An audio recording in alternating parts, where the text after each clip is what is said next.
entourage. Alléluia. Tu te lances dans le business, le premier projet échoue.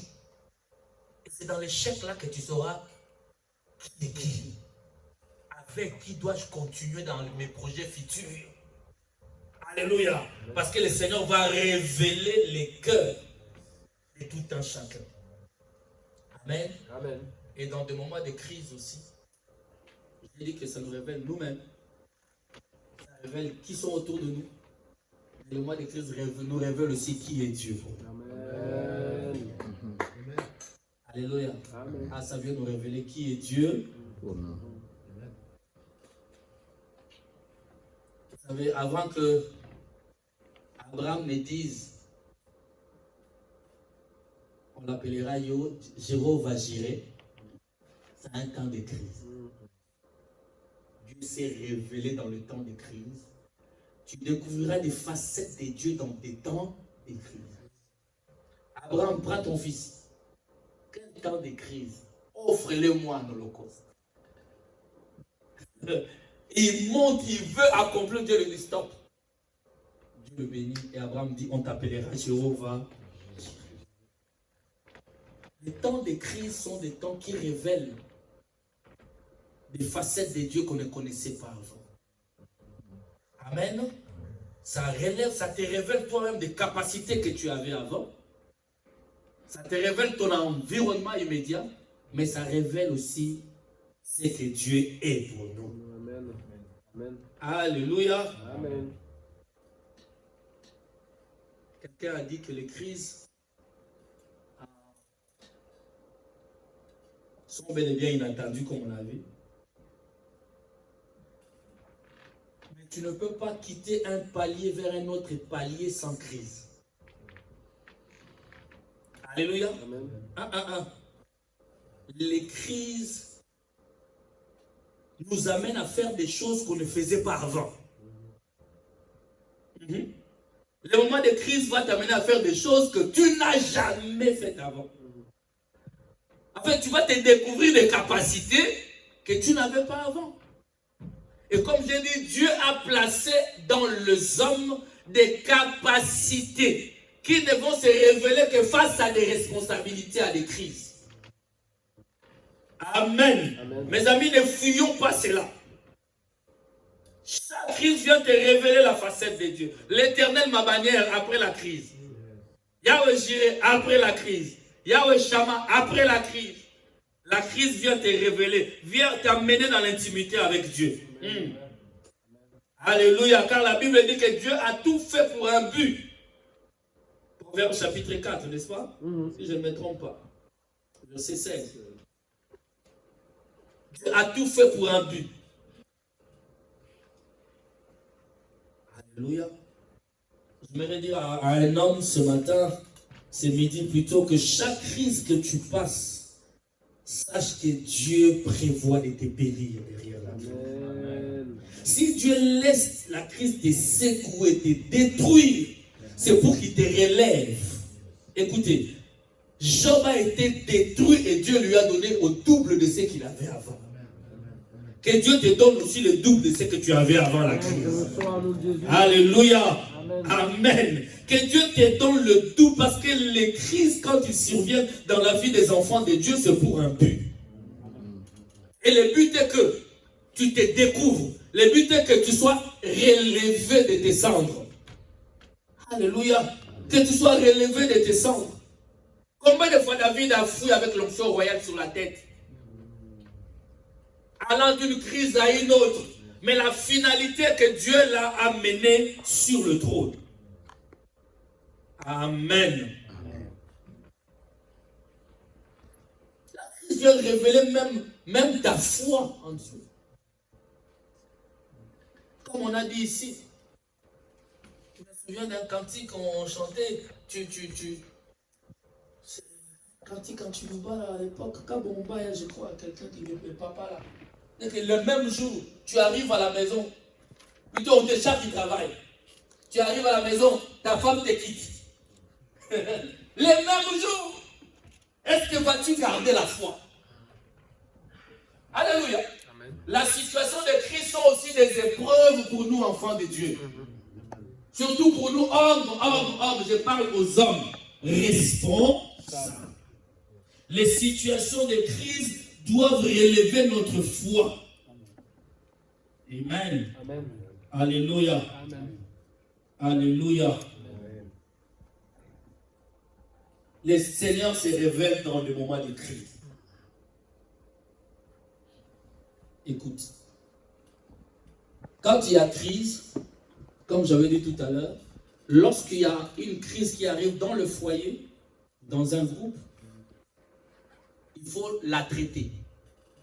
Parce que si vous ne la traitez pas, les groupes meurent. N'est-ce pas? Dans une famille, c'est nous qui avons cette responsabilité. Mon ami, qu'on ne te trompe pas. Il n'y a pas d'égalité dans le foyer. Dieu a dit, il y a un chef. Pourquoi vous êtes calme? Amen. Dieu a dit, il y a un chef. Amen. Amen. Il y a une tête. Amen. Et il dit, c'est l'homme. Amen. Ne fouille pas ta responsabilité. Oh non, même la Bible dit que la femme sage bâtit sa maison. Mais il bâtit sa maison sur les instructions d'un ingénieur. C'est l'homme. C'est toi qui traces le plan. Amen. La femme exécute le plan. Et les gens voient souvent la personne qui exécute le plan. Mais c'est toi, c'est à toi que Dieu a donné les épaules nécessaires. Quelqu'un est en train de me dire, mais chez moi à la maison c'est compliqué. Il est temps de recadrer les choses. Amen. À la manière d'un responsable. Parce que quand l'homme n'est plus responsable dans son foyer, le foyer est déséquilibré. Ah, il est déséquilibré. Alléluia. On va réveiller les héros qui dorment là. Amen. Ah, n'est-ce pas? Les héros là qui dorment, ils doivent se réveiller.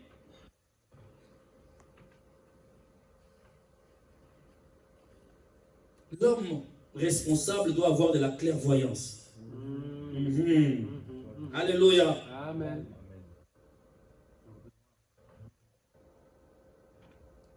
Parce que ta réponse à toi qui est le chef, qui a de la clairvoyance, cette réponse peut sauver toute une famille. Alléluia. Peut sauver toute une famille. J'exhorte à un chef de s'élever dans sa famille. Amen. Et d'agir d'une certaine manière pour sauver sa famille. Amen. Amen.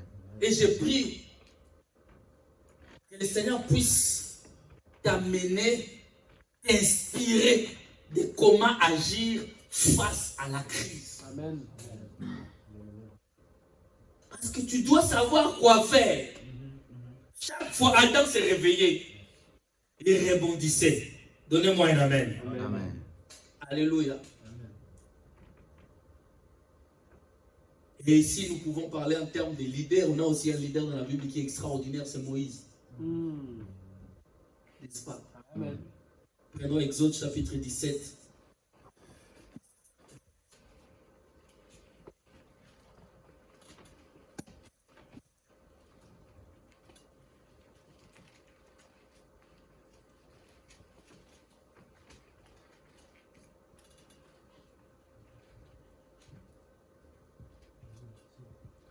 Lisons le verset 8 et 9.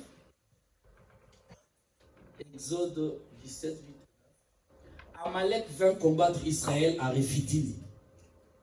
Alors Moïse dit à Josué, vous voyez, il y a eu un temps, c'est la crise, la panique. Ils viennent de passer la mer Rouge, ils sont en train d'avancer, ils sont bien.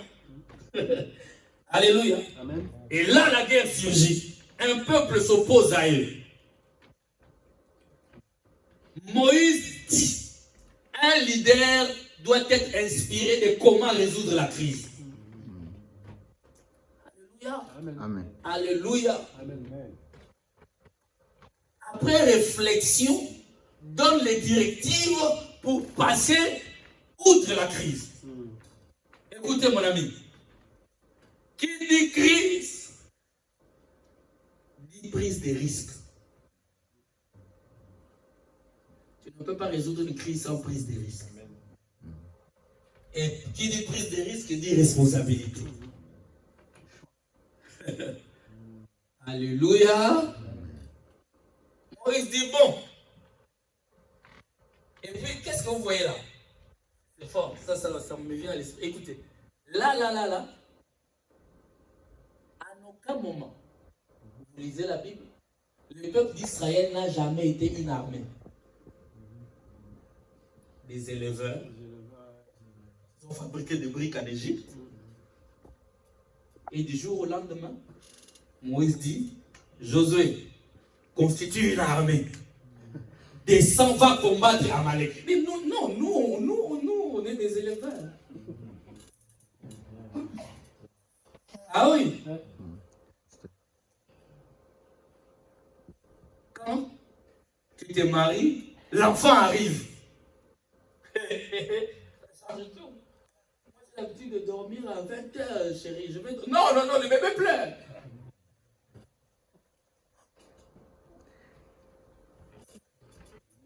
Les jeunes gens, il faut respecter vos parents. Il faut nous respecter, Nous respecter. Il faut nous respecter. Les gars. Moi, je lui rappelle, petit, tu dormais ici jusqu'au matin.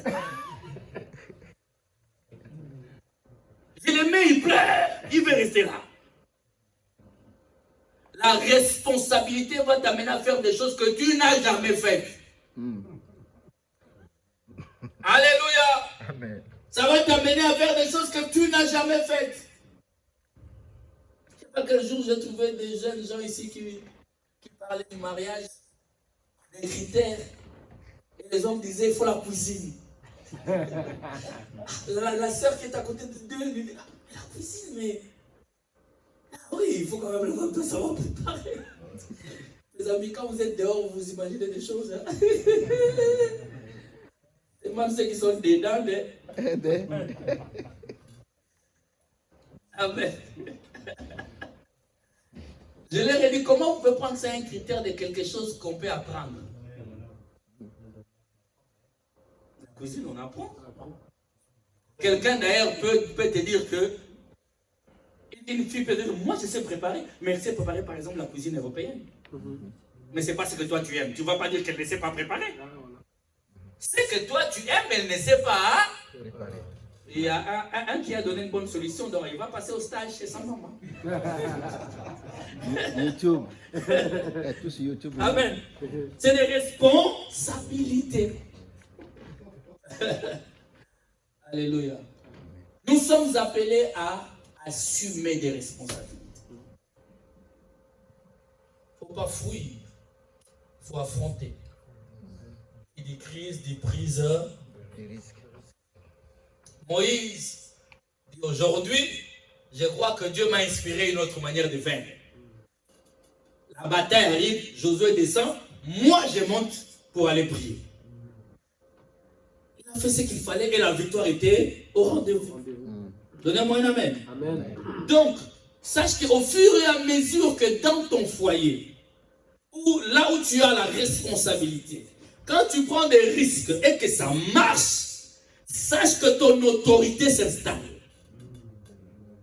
Ah oui. Ton autorité s'installe.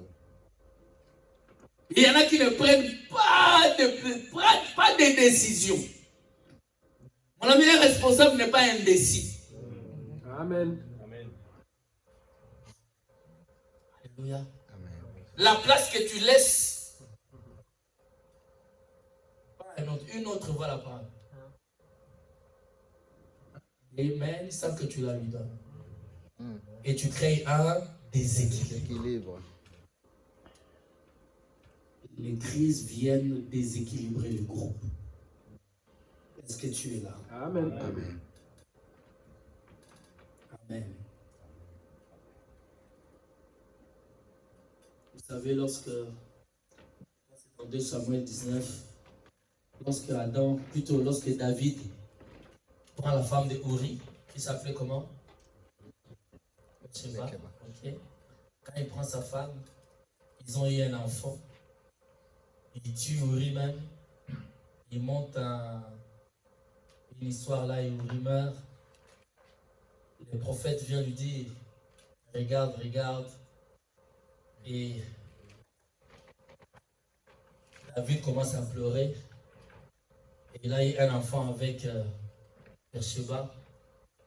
L'enfant tombe malade. Et David priait. Amen. Mais l'enfant meurt. David ne s'est pas dit, ah bon, de toute manière, j'ai commis une erreur, ça ne sert à rien. Bathsheba rentre chez toi. Non, David a écrit le psaume 51. Il a pleuré devant Dieu. Dieu lui a pardonné. Est-ce que vous êtes avec moi? Amen. Dieu lui a Pardonné. La Bible dit, il a pris sa femme Bathsheba. Et Dieu leur a donné Salomon. Le roi Salomon. Il faut apprendre à se relever. Amen. Il faut apprendre à se relever. N'abandonnons pas, mes amis. Soyons debout. Amen. Et en tant que chrétiens, si nous sommes des chefs, c'est-à-dire nous sommes des leaders, nous devons nous appuyer que sur Christ. Amen. Amen. Ne t'appuie pas sur autre chose que sur Jésus. Amen. Amen. Amen. Amen. Les Amalécites là arrivent, combattent David, plutôt Moïse, regarde à Dieu. Et le peuple regarde à Moïse. Amen.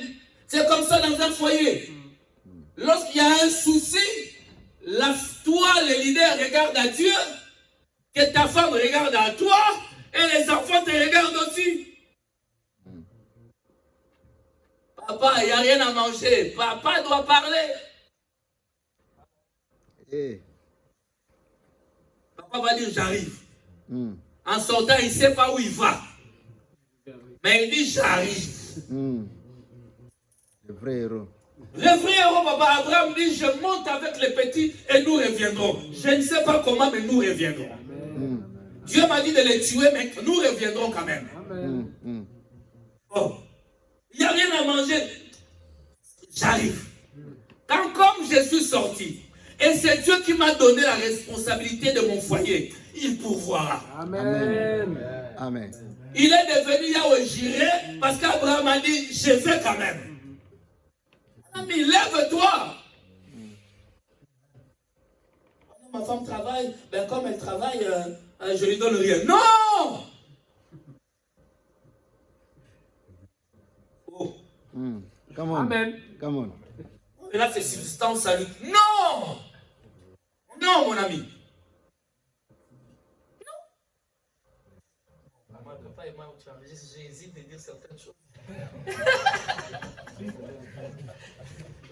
Amen. Non, c'est ta responsabilité. Et une bonne femme que son mari a bien coachée, quand l'enfant vient demander quelque chose, il dit, même s'il en a pour donner, il va dire, va demander à ton père. Parce qu'il met toujours, elle met toujours plutôt son mari à sa place de responsable. Mais toi-même, comporte-toi déjà comme un responsable. Hey. On peut, c'est moi à la maison, on gère tout ensemble, ok? Mais à ma femme, je lui dis, écoute, tout ce qui est personnel à toi, c'est ma charge personnelle aussi. Amen. Ah, je vous dis vrai. Oh, tes cheveux, oh, tes ongles, oh, tes habits, oh, tes bijoux, c'est moi. C'est que tu gagnes là, mais à la maison, on va tout. Mais en ce qui te concerne, toi, c'est moi. Regarde-moi. En ce qui te concerne, toi, ta personne. Oh, je veux la crème. Moi. Ne prends pas ton argent de ton salaire et mets dedans. Non, ça c'est moi. Parce que des fois, l'Europe ici nous met dans des situations où notre sens de responsabilité, notre autorité, nous la perdons. Amen, tu dis? L'échange commence. Ah, maman a déjà dit amen ici là. J'ai vu beaucoup d'amen ici, beaucoup d'amen. C'est quoi le problème? Il est 13h45, commençons. Commençons et changeons. Aujourd'hui, je m'arrête là.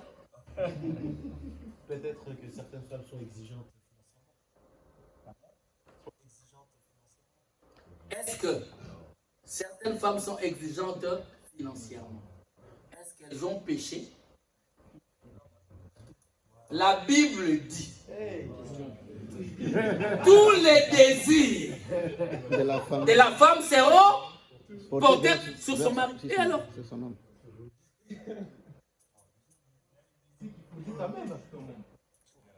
Je prends ma chaise. Il y a des désirs qu'il faut limiter justement. On y va. Échangeons.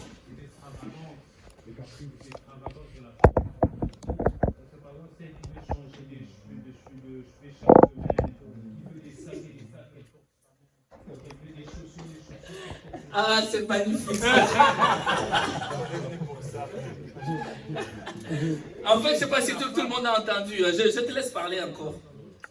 C'est-à-dire que les exigences sont là, c'est bien. Mais il y en a qui exagèrent. Ils veulent changer les cheveux chaque semaine. Des sacs et des sacs qu'elles ne portent même plus. Les habits qu'elles ne portent pas. Mais elles veulent toujours des choses. Oh, des chaussures surtout. Oui, Lévia, tu continues? Oui, donc je pense qu'il y a des désirs. Des limites. Il faut mettre des limites à tout ça parce que moi je vois souvent des sacs et des sacs, des sacs, des sacs, des choses qu'elle ne porte pas, des chaussures qu'elle ne porte pas, qu'elle ne portera même jamais. C'est là. Est-ce qu'il y a moyen? Je suis bien d'accord avec les extravagances de la femme, mais je pense qu'à un moment donné, il faut arrêter parce que tout ça, ça vient peser sur le budget de la maison. Ça vient peser sur le budget de la maison. Et il y en a même qui sont obligés de travailler dur, de prendre des heures supplémentaires, justement parce que ces désirs-là à la base ne sont pas maîtrisés. Très bien, voilà, c'est juste mon analyse. Qu'est-ce que vous en pensez? Est-ce que c'est comme on dit, il y en a qui exagèrent. Nous disons qu'il y en a qui exagèrent. Oui. Moi, je pense que tu es leader quand même. Donc, c'est toi qui donnes la voix. C'est toi qui mets le cadre. Donc, elle sait dès le départ.